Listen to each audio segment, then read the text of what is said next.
অবৈধ বাঁধে জলবন্দী বদরপুর, কড়া অবস্থানে কমলাক্ষ দেবুর কায়স্থ। ফিশারি ব্যবসায়ীদের বিরুদ্ধে ক্ষোভ উগরে দিলেন বিধায়ক। অবৈধ দখল উচ্ছেদেও প্রশাসনকে কড়া নির্দেশ। পিন্টু শুক্লবৈদ্য, বদরপুর পুরসভার নিকাশি ব্যবস্থা কার্যত ভেঙে পড়েছে, আর এর জন্য অবৈধভাবে ফিশারিতে বাঁধ সৃষ্টি করে রাখা মাছ ব্যবসায়ীদেরই সরাসরি দায়ী করলেন কাটিগড়ার বিধায়ক কমলাক্ষ দেবুর কায়স্থ। শনিবার বদরপুর ৫ গ্রাম বিজেপি মণ্ডল কার্যালয়ে অনুষ্ঠিত এক সাংবাদিক সম্মেলনে কার্যত অ্যাকশন মোডে দেখা যায় বিধায়ককে। তিনি অভিযোগ করেন, বদরপুর শহর সংলগ্ন চাউলিবিল ও দেওছড়া এলাকার দুটি ফিশারিতে অবৈধভাবে বাঁধ নির্মাণ করে জলপ্রবাহ আটকে রাখা হয়েছে।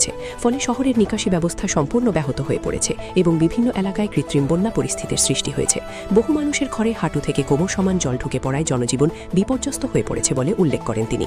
বিধায়ক স্পষ্ট ভাষায় বলেন, এই কৃত্রিম বন্যার জন্য সংশ্লিষ্ট ফিশারি ব্যবসায়ীরাই দায়ী। ক্ষতিগ্রস্ত সাধারণ মানুষের ক্ষয়ক্ষতির দায়ভারও তাদেরকেই নিতে হবে বলে দাবি জানান তিনি। সাংবাদিক সম্মেলনে বদরপুর বাজার এলাকার রাস্তার উপর গড়ে ওঠা অবৈধ ব্যবসা প্রতিষ্ঠানগুলির বিরুদ্ধেও ক্ষোভ প্রকাশ করেন বিধায়ক। তিনি জানান, সরকারি জমির উপর অবৈধভাবে ব্যবসা পরিচালনা করা আইনত দণ্ডনীয় অপরাধ।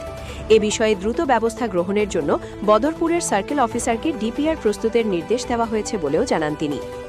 এছাড়াও অরুণোদয় প্রকল্প নিয়ে বক্তব্য রাখতে গিয়ে বিধায়ক জানান, যারা এখনও ৯,০০০ টাকার আর্থিক সহায়তা পাননি তাদের মধ্যে এদিন প্রায় ১৫০ জনকে চেক বিতরণ করা হয়েছে।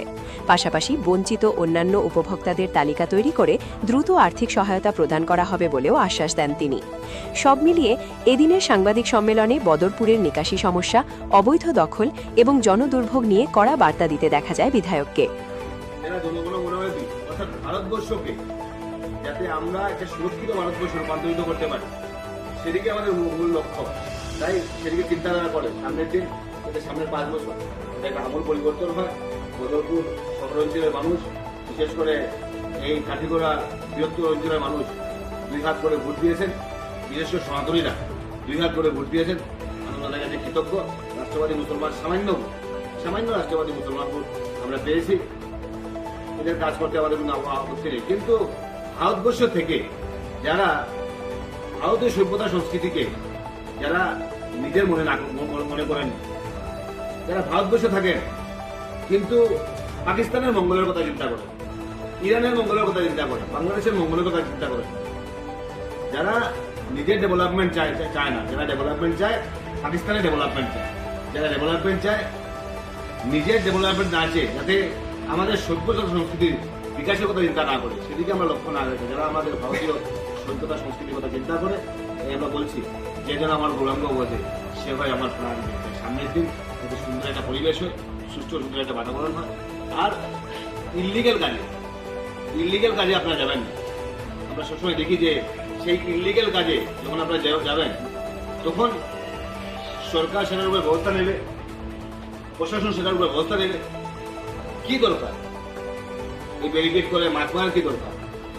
গড়গুলো একদম জলের তোলে আপনারা মাছ মারছেন, কথা হলো না। এনএইচ ন্যাশনাল হাইওয়ে, সে সামনে বড় বড় প্রকাণ্ড বিল্ডিং বানিয়ে আপনারা অবৈধ জায়গায় আপনারা বিল্ডিং বানাচ্ছেন। 3 বন্যা কখনো দেখি না। কালকের অবস্থাটা ভয়াবহ অবস্থা ছিল। যদিও বৃষ্টি বেশি হয়েছিল ঠিক আছে, কিন্তু বৃষ্টি বেশি হয়েছিল, রেইনফল বেশি হয়েছিল, কিন্তু আউটলেট যেভাবে হওয়ার কথা ছিল সেইভাবে জল নিষ্কাশন হয়নি। তার জন্য আমরা দেখেছি যে চাউলি বলে এই জায়গায় একটা জায়গায় মাছ মারার জন্য ওখানে ব্যারিকেড লাগানো হয়েছে। এখন আমরা